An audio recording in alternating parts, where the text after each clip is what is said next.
Hello and welcome to the Reviews Brothers. Video games are great. They let you live out your ultimate fantasy of being a plumber that murders turtles, being an angry demon slayer that rips and tears, or a furry space pilot, and just about everything else in between. As well as that, there's a pretty huge market for games where you can do things a little more mundane, and dare I say it, realistic.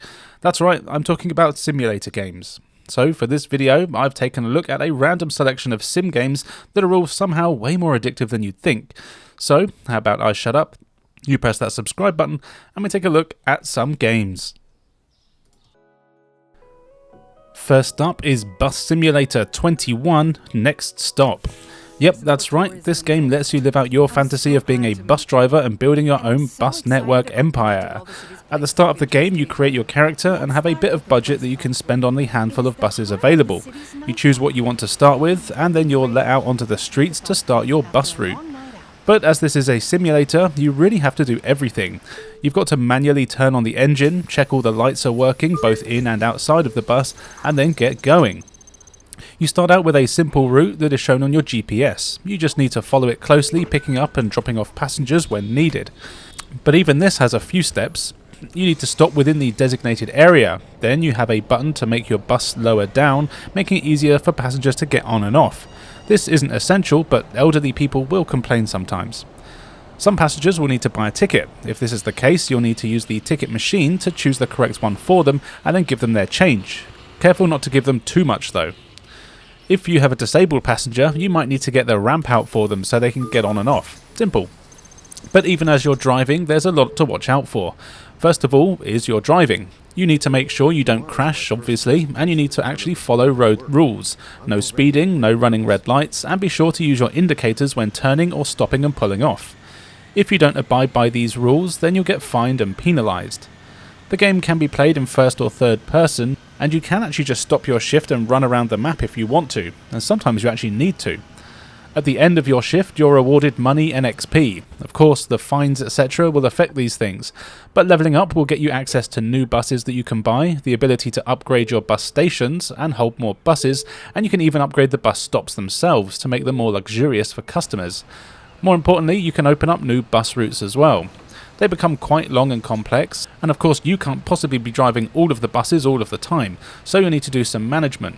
You can buy extra buses and drivers, so all your routes are covered at all times of the day. Sometimes other drivers will have things like they'll be sick, so you need to go and take over their shift and things like that.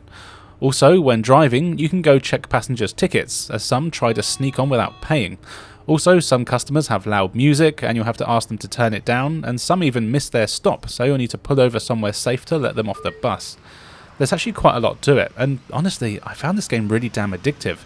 Eventually, you can make your own bus routes, as well as having a predetermined ones, and customizing your vehicles is always fun.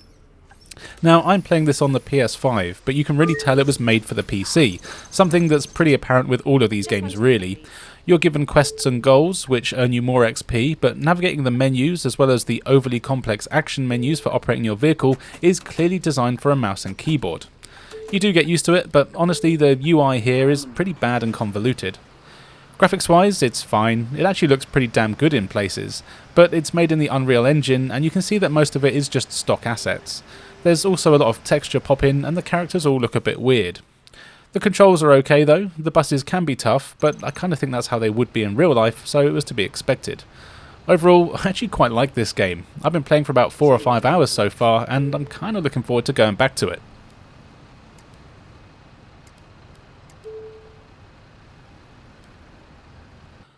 Lawn Mowing Simulator puts you in charge of a startup lawn mowing business. Once you've created your character, named your business and selected the logo, then you're on a mission to get as many lawn mowing contracts as possible, so you can be a millionaire. At the start of the game, you've got a bit of cash which you'll want to spend wisely on the first bits of equipment you get. You can afford one ride-on mower and one hand mower, or strimmer. What's nice is that the game lets you test drive all of the stuff before you buy it, so you can see what suits you best. As you'd expect, the more expensive ones are a bit faster and leave less mess, etc.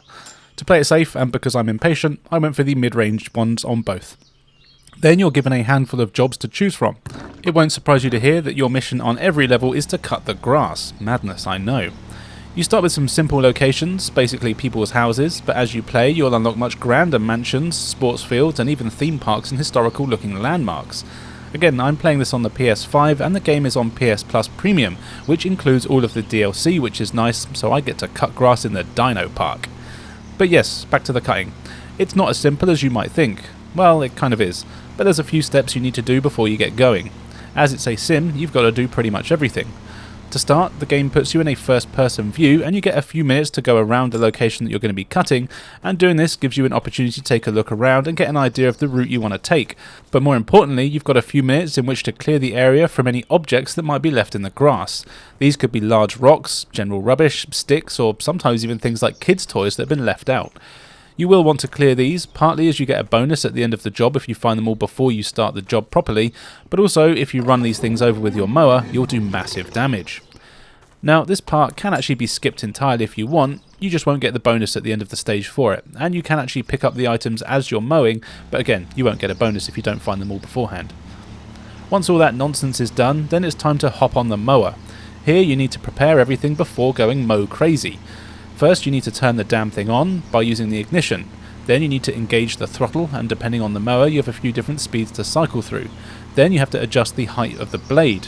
Each job will require you to cut the grass between a minimum and maximum length, so you use the D-pad to change the height of your blades to the right one. Once all that is done, then you can start mowing. This is easy, you just drive like you do in any other driving game, but you need to press the square button to turn the blades of your mower on and off. This is important as you'll only want to use them when you're on grass. Going over concrete or gravel or something like that will damage them. Likewise, you only want to cut the grass, so avoid any flower beds and things like that. You don't want to cut anything you're not supposed to. So then you spend the next few hours of your life driving a mower around the level and cutting all the grass. You've got a progress bar and a recommended timer. You can actually take as long as you want on the jobs, but you'll get paid extra if you do them under a recommended time. What's quite nice is that you don't have to be neat at all, you just need to cut the grass, so it doesn't matter if you make crazy patterns and draw dicks, as long as the grass gets cut. You'll be on your mower for the most part, as these are much faster and have a bigger cut radius. These are great for the larger areas, and they control well enough as well, but eventually you'll be left with the edges and things that are too close to paths or plants, so you can't risk using your mower on them, or you might have a dinosaur that you can't get underneath on the mower. When you've gotten to this point of the stage, you want to go ditch your mower and get your strimmer. From here you're on foot and you can run around anywhere on the level getting the bits that you've missed. I actually quite like using the strimmer, it's easy and actually pretty satisfying for some reason. What's nice is that you can stand still and hold in the R3 button. This will highlight any grass that still needs doing. Once you're done, you go back to your truck and the job is finished. But before you do all that, be sure to run around on foot, as you might have left a mess of grass clippings in the various places across the lawn. You want to collect as many of these as you can before leaving the job, as you might lose money for leaving the gardens in a mess. Of course, completing jobs earns you money, and you need this money to buy new equipment. There's plenty of mowers that you can get your dirty hands on. The more expensive ones are generally faster, have larger cut radiuses, and some mean that you don't need to pick up any mess afterwards. There's also add-ons you can get for each mower, like a mulcher. I've got no idea what a mulcher is, but I'm sure it's very useful. Some jobs require you to have certain add-ons, and you get a map that you can select from all the jobs that you've unlocked. You can also upgrade your base of operations, letting you have a garage with multiple mowers in it, and some are more suited to certain jobs than others, and you can even get more staff, so you can send them to some of the jobs that you can't be asked to do, and you can do the fun ones. This lets you earn money faster as you're doing 2 jobs at a time. But there is something so therapeutic about this game. It doesn't look particularly impressive, and the grass pops in and out in a very awkward way, but the actual cutting is really relaxing. It takes ages. I recorded nearly 3 hours of footage, and I only cut 3 lawns in that time. This is not a fast-paced game. It's slow, relaxing, and one that is actually a great way to unwind with at the end of a day. The variety in locations is nice, and even though you're doing the same thing over and over again, I always would genuinely look forward to doing the next job. I actually thought this was going to be a bit of a joke of a game, but it's another one that I'll definitely actually go back to unlock more mowers and more gardens.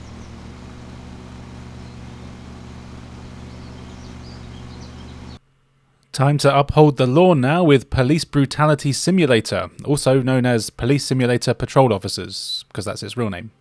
Yep, your chosen character has just started out as a rookie cop, so now you live their life as a member of the Popo.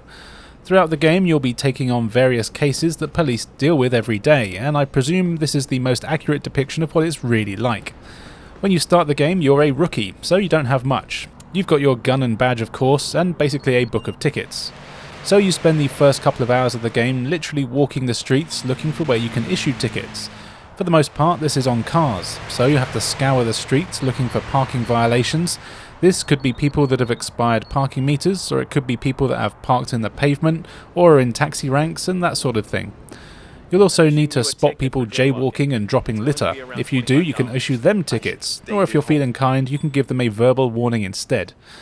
After a lifetime of doing this, your shift will end. You'll get XP and police points depending on how well you do and how accurate you are with your ticket giving. Yes, officer. And it is possible to do badly. This is because you can actually stop every NPC that you come across. If you want to be an asshole, you can force them to show you their ID, pat them down, and then give them tickets, knowing full well that they're innocent. But hey, police don't do that, do they? Especially in America. Wrongfully accusing people or harassing them gives you negative points, and if you're not careful, you can be fired. But of course, I'm an exemplary copper, so I didn't do that too much, certainly not on purpose anyway. Eventually, you get a bit of a promotion, which means you get a speed gun. Then, as well as issuing tickets, you have to do speed checks, so you literally spend your time in one place checking the speed of the traffic and giving out tickets and fines for people that are going too fast, and you end up spending hours doing this. Each of your shifts lasts up to about half an hour in real time, so your goal in that time is just to get as much XP as you can to level up. Eventually you get enough so that you can actually assist in real crimes. These start off as things like traffic accidents, and you'll get messages on your radio to let you know there's something going on and you can make your way there, usually on foot, running around like an idiot. When you're at a scene of a crime, you have to interview everyone there, take photos of the scene, and then you can pass some judgment. You can arrest people if you think it's warranted, or you can give them a ticket, or if you want to, you can just let them all go. Depending on the conversations you have, you might get the feeling that certain people are acting strange. These ones you might need to frisk or have their licenses checked as they might have expired, or maybe the car doesn't even belong to them. There's actually quite a lot to do. What's handy is you get a little bar that actually shows you how much evidence you have for the report that you're writing, and the better the report, the more likely you are to arrest the right person. Eventually you get a car of your own and can drive around the city. More sections of the city are unlocked as you level up as well, so you can choose which areas you want to take your shifts in. Each area has slightly different things going on, so the more affluent areas are more to do with like traffic accidents, etc., whereas the more run-down areas have problems with drugs, stolen cars, and even murder investigations you need to assist with. The trouble is, everything here is just so slow and boring. On paper, this should actually be quite an interesting game. I'm about 5 hours in and still spending most of my time issuing boring tickets. It looks alright. Again, you can tell it's a bunch of cheap assets, but I wouldn't say it looks bad. There are a lot of issues though. People and vehicles literally just appear out of nowhere all the time, and the texture pop-up is pretty crazy here. Hi there. I also had an issue where a woman who'd been hit by a car managed to sink into the floor. She was so low that I couldn't interact with her to complete the investigation. I thought, what would a real American cop do in this situation? So I shot her. Then I got fired, and I was kind of relieved, to be honest. Part of me wants to go back and get further into the game to see what else comes up, but to be honest, I don't really have the desire to do so. This is just kind of a boring game, and not one that I recommend.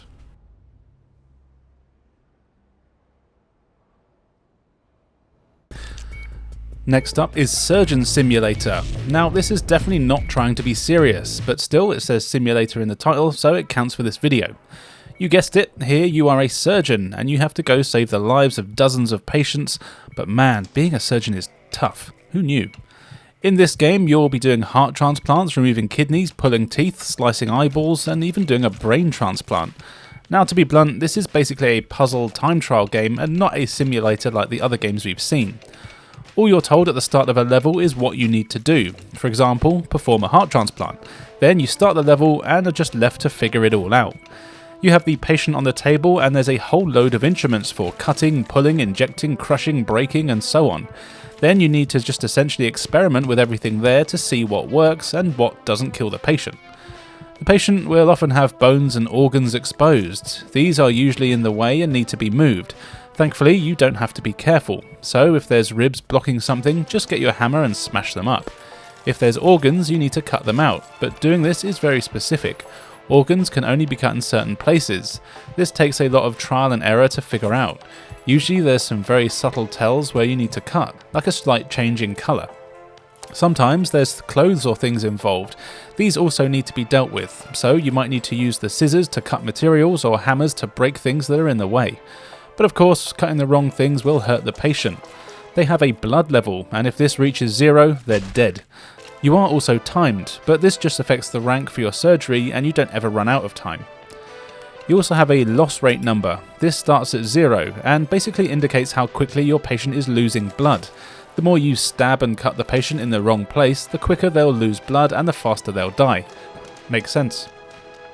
Now here's the thing that makes the game so hard: the controls. The game has a very silly and deliberate control method that makes this game incredibly hard, but on purpose, as it ensures each surgery is absolute chaos, but in a funny way, and it's great. You only control the right arm of your character. You can raise it up and down as well as rotate it. You can poke with your hand and of course pick up just about everything you see. But it all has a weight and momentum to it, making doing things precisely almost impossible. You also can't move the camera at all, so have a fixed view. This means that your view is almost always blocked by your own arm. What's cool is that the game does support 6-axis on the controllers, so you can move your hand and rotate your arm just by moving the controller itself. This is actually quite precise, but I did end up reverting to using the right analog stick instead.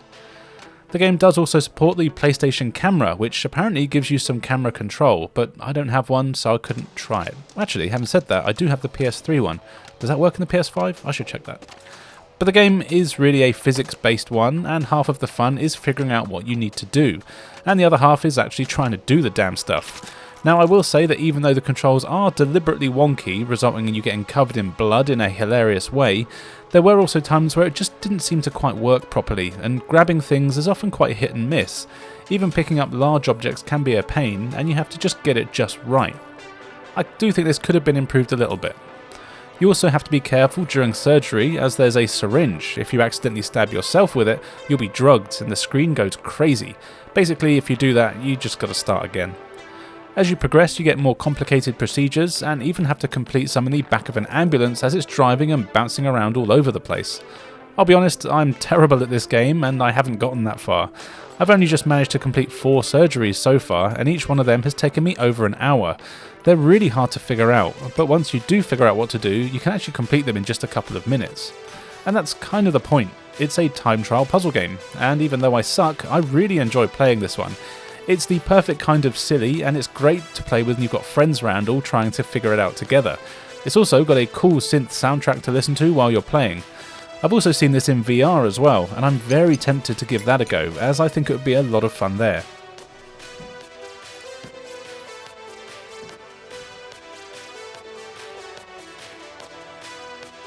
Over to the Meta Quest 2 now, which I have just dusted off especially for this video, for Power Wash Simulator. Now, I originally played this when it was free on the PlayStation 4, but after completing one level, I knew I needed it in VR. Yep, you have a power wash business, and this game just sees you going through a whole load of dirty places armed with your power washing equipment and giving everywhere a bloody good clean. And I don't think I've ever played a game so immensely satisfying. You're just given a number of jet washers, each of which has various upgrades and attachments. These can be to give you a longer reach for your water blasts, or it might be to give the water a wider spray to cover a larger area, or sometimes the opposite, as you might need a narrow stream to reach some of the hard to get areas. Then you go to the different locations and off you go. And this is where the game really shines, pun very badly intended. You get such a good variety of locations to choose from. There's houses, parks, skate parks, theme parks, fire stations, and even crazy places like the shoe that the old woman lives in that kid's story. You also get smaller jobs like having to clean various vehicles, including the Mars rover, and if you want to spend real money, you can even get places like SpongeBob SquarePants' house and some locations from the Wallace and Gromit movies. I don't like to spend real money, so I didn't buy these. But no matter which one you choose, you can lose hours and hours cleaning whatever it is. Some jobs aren't too large and can be done in about 20 minutes, whereas others will take literal hours to get through. Thankfully, you can save your progress and come back to finish it off later on. When you're on a level, it's easy to see all the dirt. I mean, it's really dirty. So you choose your water cannon and blast away. I find that I have a few settings that I basically always use, which is essentially the medium range and power. That does a pretty good job for most of the things. Cleaning away the dirt is really easy in VR and just so satisfying. You just aim where you want to clean and pull the trigger. What's nice is that you can press the side button instead, and that will just toggle the water on and off, so you don't have to hold the button down the whole time. When you're aimed at something, you'll get an indicator that shows what it is you're aiming at, and also how much of it is cleaned. Every object and stage is broken up into pieces. Once you've fully cleaned a part, you get a satisfying ding noise to let you know, which is the most incredible source of dopamine that I've ever known. It is really easy to miss a spot though. Thankfully, you can hold a button in which will highlight all the dirt for a few seconds. Most of the time this helps, but to see it, you need to be able to see it, meaning if it's underneath something or behind something or in a tiny crack somewhere, you can still spend a long time looking for whatever you missed. That's where it comes in handy to just aim your sprayer at everything and pay close attention to the notification that pops up showing you how clean it is. It helps a lot. Also, in the pause menu, you can see an overview of the job and what bits aren't quite finished. It's not always easy to find them though, as they're still cool odd things, but it helps. Completing jobs does earn you money, which you can use to buy upgraded equipment or different soaps that clean certain surfaces better. So if it's metal or rusty, you'll want a special metal or rust soap. None of this is a requirement, and you can use the regular equipment to do it, but the dirt goes away a lot faster and easier that way. And of course, you open up loads of new jobs as you play, and you can always go back to the old ones if you want to do them again. And actually, I have done this a few times, as some are really fun, even if they take hours, literal hours, to clean. Overall, this is just a fantastic game. It's incredibly relaxing to play, and I like to put on a podcast while I play. I'd recommend the Secret Levels podcast, Afterglow, Main Quest, or Grand Rapidians podcast, or maybe even Nocturnal Mysteries if you want something spooky, but it's up to you what you choose. All I know is that this is a great game, and I honestly think it's one that everyone should have in their collection.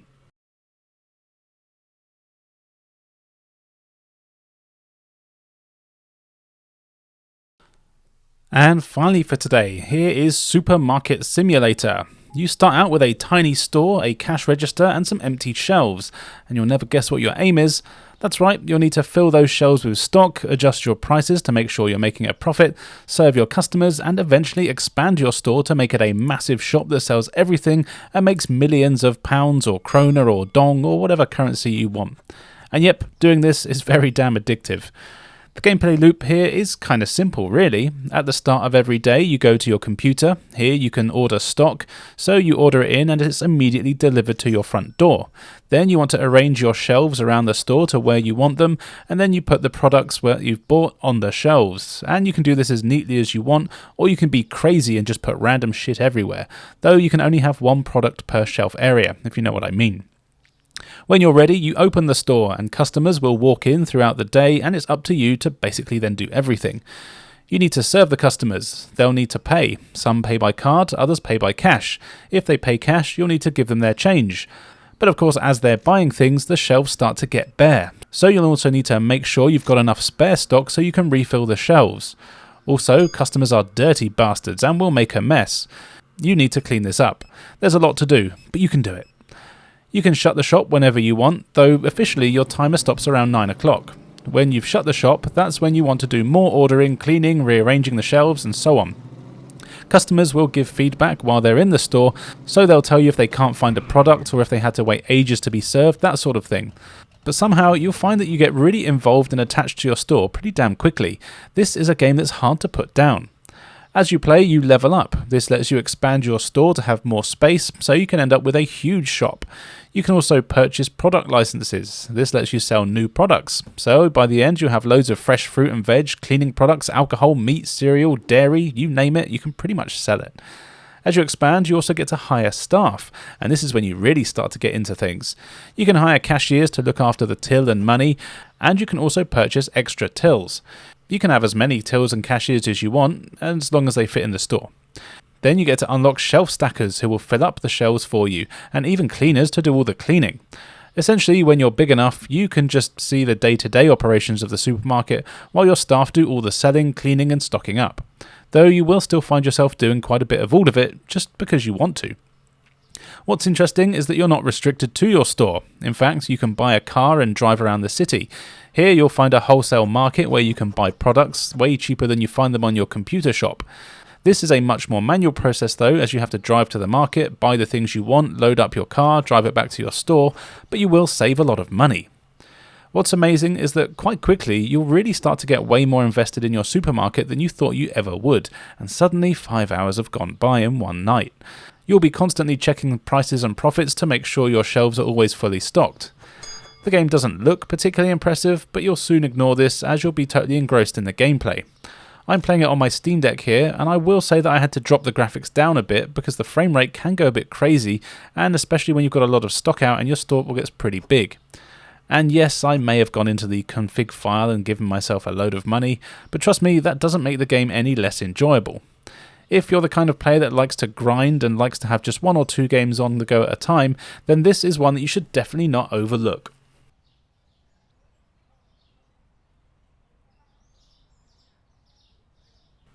So there you go, a bunch of simulator games that you might want to try.